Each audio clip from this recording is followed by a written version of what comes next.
Final year कांदिब सबू पिला जाई से फाइनाल इयर बाड़ाई होती पिलांकर महा अभियोग कौन ना प्लेसमेंट कहीं ऑन कैंपस ऑफ कैंपस किसी तो मिलूनी।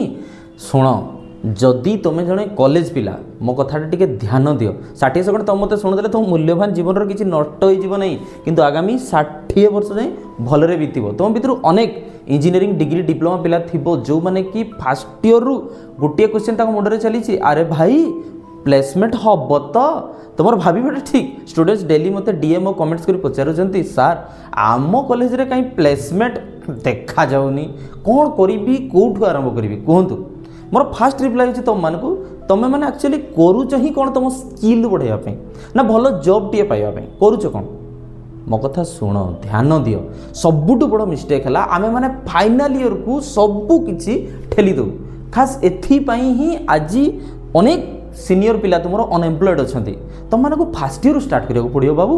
हाँ सर ठीक अच्छे आपड़ कहतु कौटू केमी स्टार्ट करूँ। फर्स्ट कथा है जी लाइफ रे एक्सेप्शनली सक्सेस ताठू शुणा उचित अच्छी तेणु तुम फ्री रे गाइड सेमिनार होची ऑल इंडिया रैंक होल्डर आईआईटीएन्स बंधु माने जो माने कि माइक्रोसॉफ्ट आउ एमाजन भली बड़ कंपानी प्लेसमेंट पाई से माने तुमको शिखेबे केमिति गोटे 10 रु 15 लाख पैकेज रो जॉब क्रैक करि परिबो गोटे नॉर्मल कॉलेज रो जाई मध्य रजिस्ट्रेशन लिंक मो प्रोफाइल बायो रे अछि मु कहली ना जो माने ऑलरेडी निज सिंगर माटी ताड़ी जंती तांकोटर शिखिबा उचित। तेणु आईआईटीएन्स सेमिनार फ्री अच्छी ना मु कहि न थांती fast come fast serve basis अच्छी लिमिटेड सीट्स अच्छी इमीडिएट रजिस्ट्रेशन कर प्रोफाइल बायो रे मोर लिंक अच्छी एथि सहित बदलियो जो पीढ़ी बदली ओडिशा। धन्यवाद। जय जगन्नाथ। वंदे उत्कल जननी।